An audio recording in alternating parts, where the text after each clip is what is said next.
Antes que nada, recomiendo al que no haya visto la película que si le gusta el cine, la vea aunque solo sea una vez, dado que está considerada como una obra cumbre, seguro y objetivamente entre las 50 mejores de la historia, y que la tenga en la memoria para aprovechar al máximo los detalles ofrecidos aquí.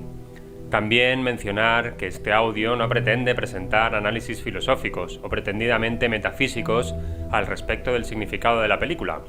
Todo lo que aquí cuento al respecto del rodaje, guión y anécdotas está extraído de entrevistas concedidas al respecto por los propios protagonistas en diferentes medios y documentales: director, guionista, productor, actores, etc.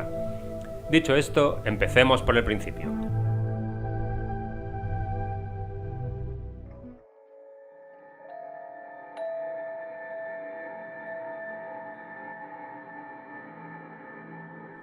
Apocalypse Now es una película estrenada en 1979, dirigida por Francis Ford Coppola, con guión de John Milius y el propio Coppola, música de Carmine y Francis Coppola, y protagonizada por Martin Sheen, Robert Duvall, Marlon Brando, Dennis Hopper y Lawrence Fishburne, entre otros.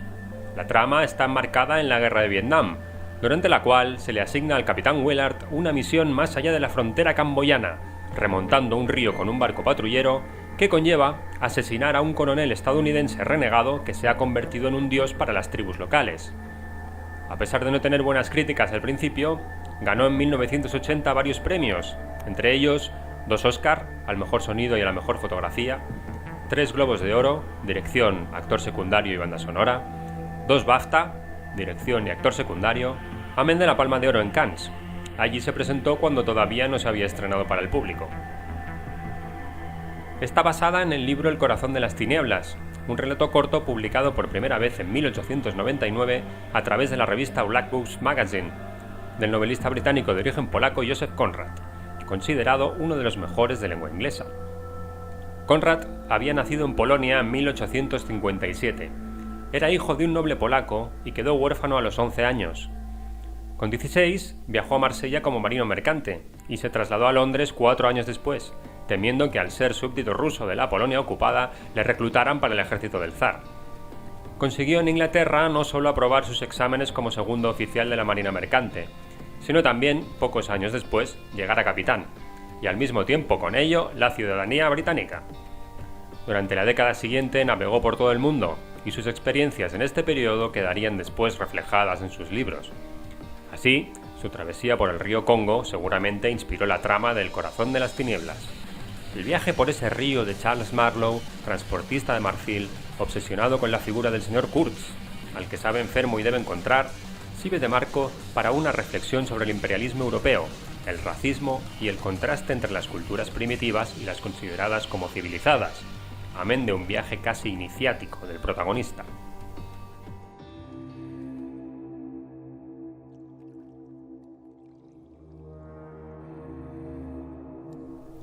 Estamos en 1968 y un joven John Milius estudia cine en la universidad en Los Ángeles. A medida que la guerra de Vietnam se va desarrollando, él cree que ese conflicto sería sin duda reflejado en muchas películas después, pero no se veía haciendo ninguna de ellas, ya que estaba convencido de que iba a ser reclutado para ir, y probablemente para no volver. Pero el hecho de padecer asma lo dejó fuera del ejército, y así tuvo que reconsiderar su futuro. Por aquel entonces ya hablaba con su compañero de clase George Lucas al respecto de las películas que les impresionaban: Grupo Salvaje de Sam Peckinpah y Teléfono Rojo, Volamos hacia Moscú, de Kubrick, que fue una influencia para el posterior guión de Apocalypse Now. Otro de sus compañeros fue el compositor de bandas sonoras tan impresionantes como Conan el Bárbaro o La Caza del Octubre Rojo, Basil Poledouris. Un profesor extremadamente duro le inspiró al hablar sobre El corazón de las tinieblas, comentando que se había intentado llevar al cine muchas veces, pero que ni siquiera Orson Welles lo había conseguido. Milius había leído el libro en su adolescencia, durante un tiempo que pasó estudiando en Colorado y se hizo muy aficionado a la montaña. Milius vio en el libro a la jungla como una fuerza en sí misma. Cuando el miedo a la selva hace que cedas a ella y te introduzcas más y más, como el miedo más primario e infantil a la oscuridad, entonces te pintas los colores de guerra y te conviertes en una criatura de esa selva. Así, y gracias a lo que le contaban los amigos que volvían de Vietnam y a los artículos que leía, comenzó a tomar notas, y poco después se encontró tratando de hablar con cualquiera que hubiera ido allí, surfistas incluidos, hasta que se decidió a escribir, previo comentario de ánimo de Lucas, El corazón de las tinieblas ambientado en Vietnam. Por aquel entonces Milius no se veía como director, así que la primera idea fue que Lucas lo dirigiría si alguna vez se ponía en marcha el proyecto. Coppola lo contrató tras haberlo conocido en una reunión de amigos a través de Lucas, y entonces fue cuando se puso a escribir el guión en serio. Para el título, concebido antes de que el guión estuviera escrito, Milius se inspiró en una de las pintadas hippies de los 60. Junto al símbolo de la paz escribían Nirvana Now, aludiendo al uso de drogas. Para llevarlo al polo opuesto y dada su concepción militarista, Milius añadió unas rayas al símbolo de la paz para hacerlo parecer un avión B-52 y sustituyó Nirvana por Apocalypse. Coppola, pues, que en aquel momento gozaba de gran prestigio en Hollywood y con manga ancha para producir después de haber estrenado El Padrino y El Padrino 2, llega a un trato con la Warner Bros. Y junto con su equipo, Lucas y Milius incluidos, se mudan de Los Ángeles a San Francisco. Lucas se puso a trabajar en THX 1138, su primera película. Milius continuó escribiendo de manera sistemática, guiándose por la aventura en el río con la patrullera. Concibe al personaje de Willard, interpretado por Martin Sheen, como un amante de la guerra, aunque no como un guerrero al uso. La guerra actúa con él como una droga. No puede ir a ninguna parte donde se sienta igual, ni sabe hacer otra cosa. Desde el principio pensó en Wagner y The Doors como ambientación musical. Comentando con el grupo posteriormente que eran uno de los favoritos de los soldados en guerra, estos se mostraron horrorizados, ya que su intención era totalmente la contraria. Coppola los conoció mientras estudiaban cine en Los Ángeles, recordando a Ray Manzarek como un gran poeta y admirador de Nietzsche. Ocurría de verdad que en los helicópteros se ponía rock and roll por los altavoces, aunque no Wagner, eso es invención de Milius. Pero la imagen del ataque al ritmo de la cabalgata de las Valquirias funcionó tan bien en el cine que el ejército de Estados Unidos lo usó en Irak, tanto en 1990 como en 2003, en acciones con helicópteros. El mismísimo Herbert von Karajan escribió a Coppola. Le había encantado la escena del ataque y quería reunirse con él para discutir diferentes maneras de utilizar la música en el cine. Al respecto del coronel Kilgore, Milius lo hace funcionar como una alegoría del cíclope mitológico al que Willard debe engañar para seguir adelante, consiguiéndolo a través del surf. Desde esta aproximación, las chicas Playboy serían las sirenas de la historia. Para la idea de que a Kilgore le gustara hacer surf en pleno combate, se inspira en parte en un artículo sobre la Guerra de los 6 días, conflicto que tuvo lugar en junio de 1967 entre Israel y una coalición árabe formada por Egipto, Jordania, Irak y Siria. Ariel Sharon, futuro primer ministro israelí, era el comandante del ejército y gran aficionado al buceo. Se dice que después de tomar Aqaba, Sharon salió de su tanque y se fue a hacer pesca submarina, cocinando después lo que había podido pescar.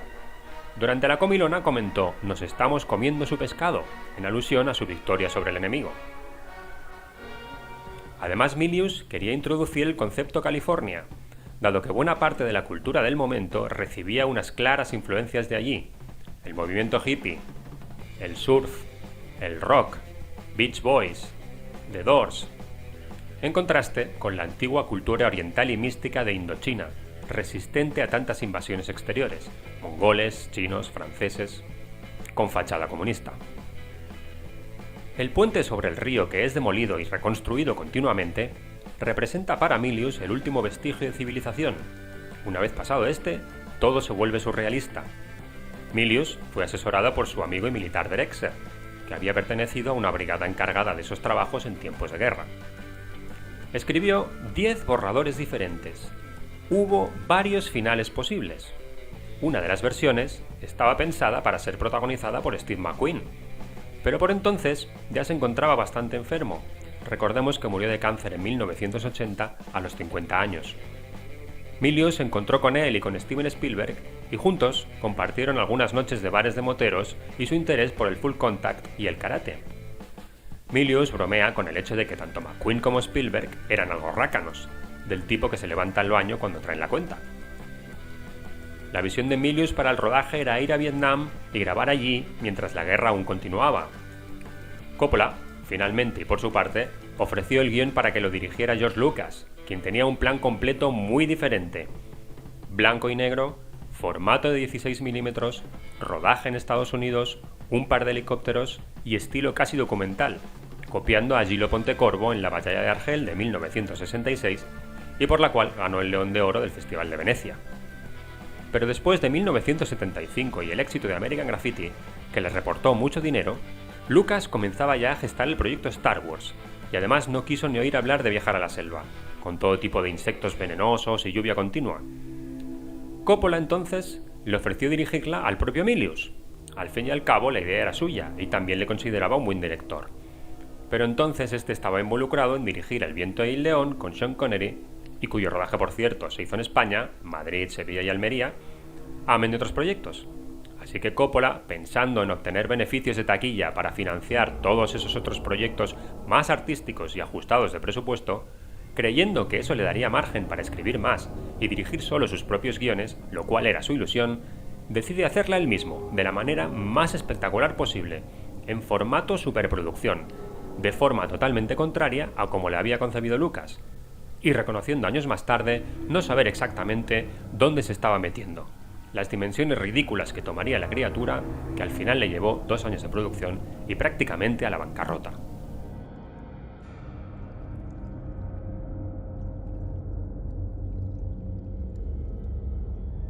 Coppola y Fred Ross, productor y director de casting, vieron a cientos de actores en Nueva York y Los Ángeles.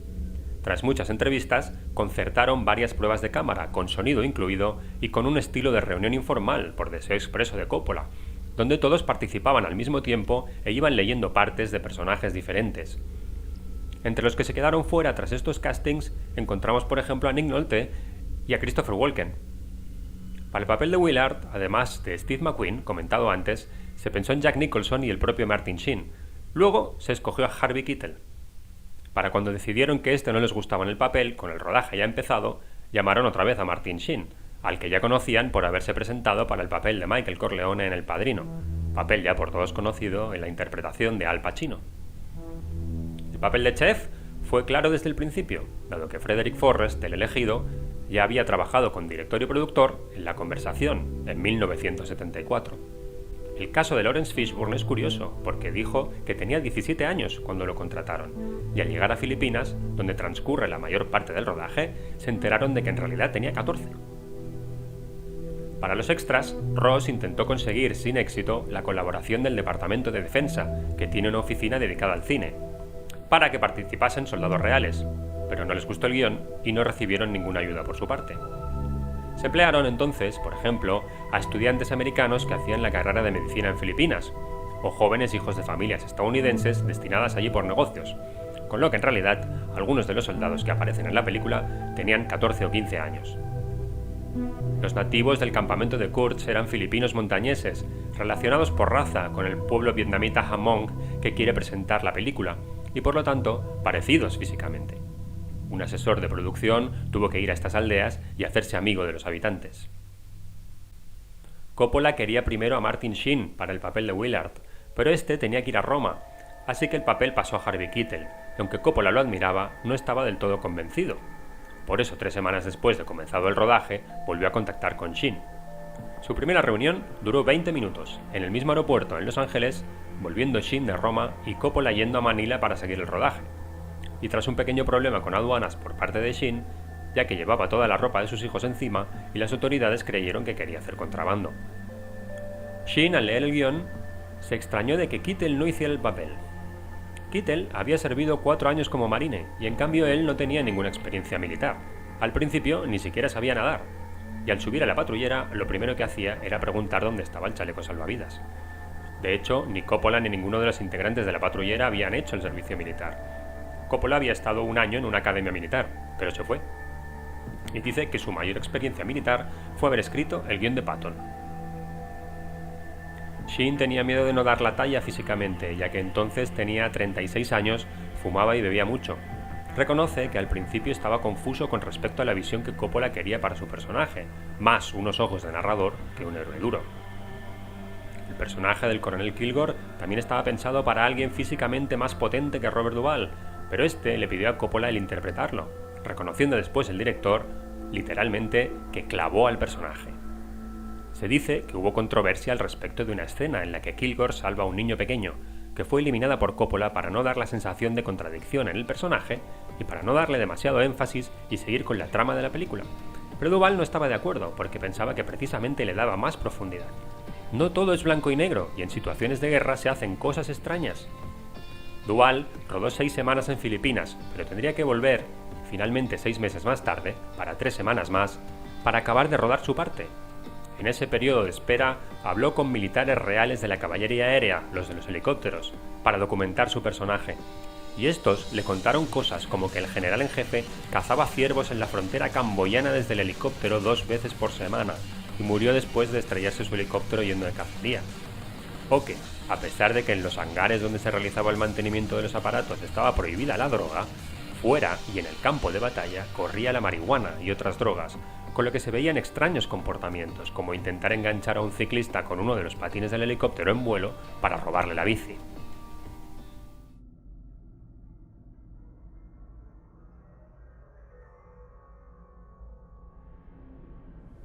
Comentemos ahora algunas curiosidades del largo y accidentado rodaje en Filipinas. Coppola se sabía al dedillo el guión, y lo que llevaba con él y revisaba constantemente durante el rodaje era una edición de bolsillo del Corazón de las Tinieblas. Solo guarda buenos recuerdos de la amabilidad del pueblo filipino tras casi 2 años.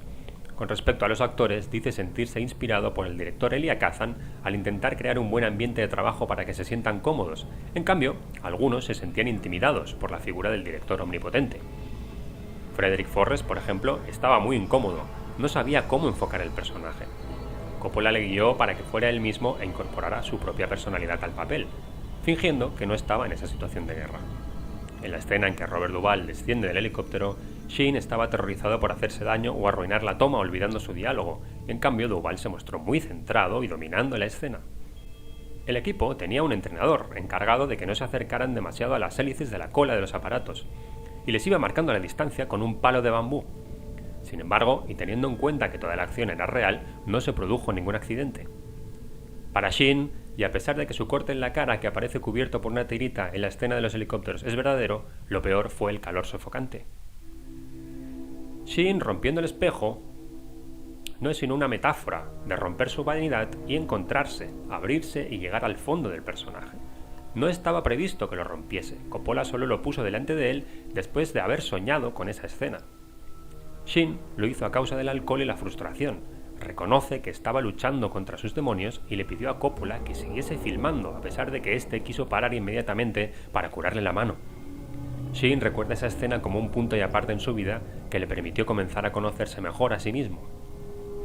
Para la escena del tigre, un especialista sostenía un cerdo para atraerlo y así poder filmarlo rugiendo y saltando. La idea era filmar al tigre y meter al cerdo en una caja antes de que el tigre lo alcanzara. Pero el tigre logró atrapar al cerdo y se lo llevó. Se dice que tiempo más tarde ese mismo tigre llegó incluso a matar a alguien, pero afortunadamente nadie en el rodaje salió herido. Un tifón dejó incomunicados a partes del equipo y destrozó los decorados, pero incluso entonces Coppola aprovechó la tremenda lluvia y el barro para rodar la secuencia que solo aparece en la versión Redux, en la que el personaje de Sheen negocia el poder pasar un rato con las chicas de Playboy para sus compañeros a cambio de combustible. Coppola explica que el rodaje y la vida misma se convirtieron en uno, viviendo situaciones surrealistas entre apagones de electricidad e inundaciones. Sheen y Duvall, por ejemplo, llegaron a compartir baño, y Duvall enseñaba a Sheen a ducharse con un cubo y con agua fría. Incluso el iluminista jefe, que pertenecía al equipo del director de fotografía Vittorio Storaro y también era italiano, adoptó un niño filipino casi recién nacido y se paseaba con él sosteniéndolo con una sola mano. Este equipo, que venía íntegramente de Roma, también trajo sus esposas e hijos. Coppola hablaba en italiano con ellos y en inglés con el resto del equipo norteamericano, en una amalgama de estadounidenses, filipinos, vietnamitas y franceses. En un determinado punto, todos intentaron poner todo de su parte, dado que se dieron cuenta de que Coppola comenzaba a tener serios problemas financieros. Sheen y Coppola reconocen que el hecho de estar acompañados de sus familias fue un gran alivio. Incluso se rodó una escena donde aparecen brevemente los hijos pequeños de ambos, Emilio y Gio, aunque no aparece en el montaje final.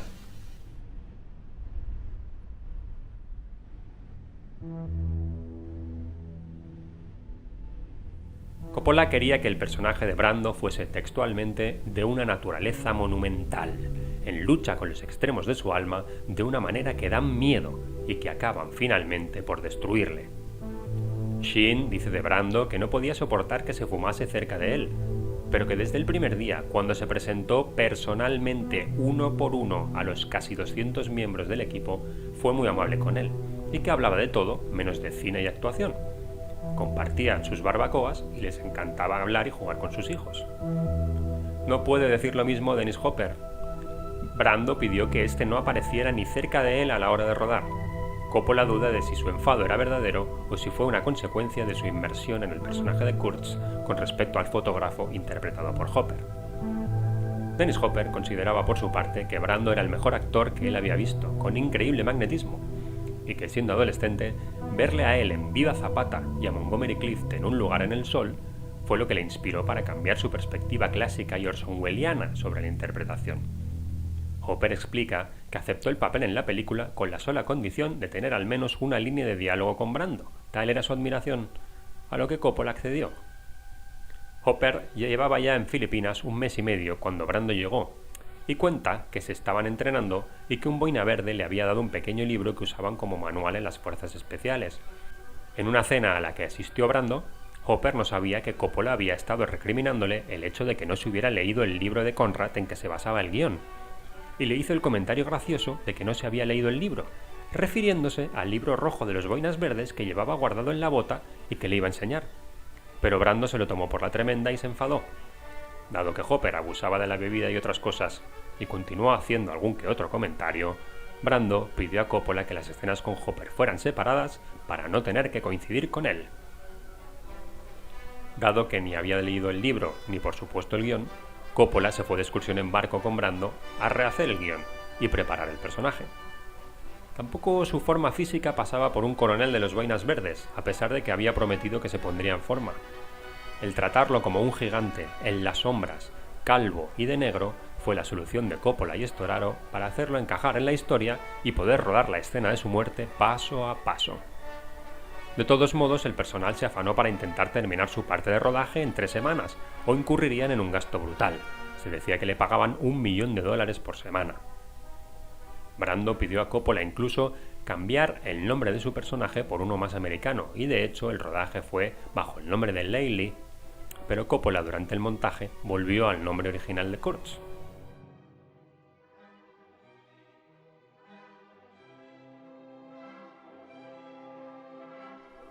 En un momento determinado, Martin Sheen sufre un ataque al corazón, probablemente provocado por el exceso de tabaco y ejercicio al mismo tiempo.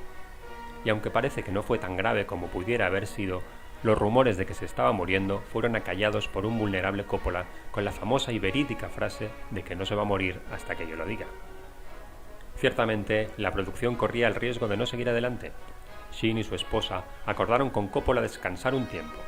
Tras 2 semanas en el hospital, se trasladaron a un hotel de Manila y mientras tanto, Coppola siguió rodando usando al hermano de Sheen, Joe, como doble, ya que se le parecía físicamente. Sheen volvió al rodaje 6 semanas más tarde, aunque llevaba un cinturón con un monitor para controlar su ritmo cardíaco. Todo este proceso de rodaje, incluyendo primeros planos rodados en el río Sacramento, cerca de Los Ángeles, duró como 1 año y medio. Una vez realizado un montaje preliminar, se grabaron las narraciones del personaje de Willard, escritas por el corresponsal de guerra Michael Herr, e incluso en el estudio donde Martin Sheen hizo estas grabaciones de voz, se quiso mantener el ambiente. Drexler, el militar amigo de John Milius, le dio una pistola del 45 cargada para que se metiera en el papel. Apocalypse Now fue la primera película que mezcló 5 canales estéreo de sonido al proyectarse, dando lugar a lo que después se conocería como Dolby y que aún hoy es el sonido estándar para la mayoría de grandes producciones. Al principio tuvo muy malas críticas y de hecho en montaje se tuvo que acortar bastante la duración, pero la gente no dejaba de ir a verla y con los años ganó prestigio y por ello se pudo plantear el rehacerla en su versión Redux, con mucho del material que se había cortado antes.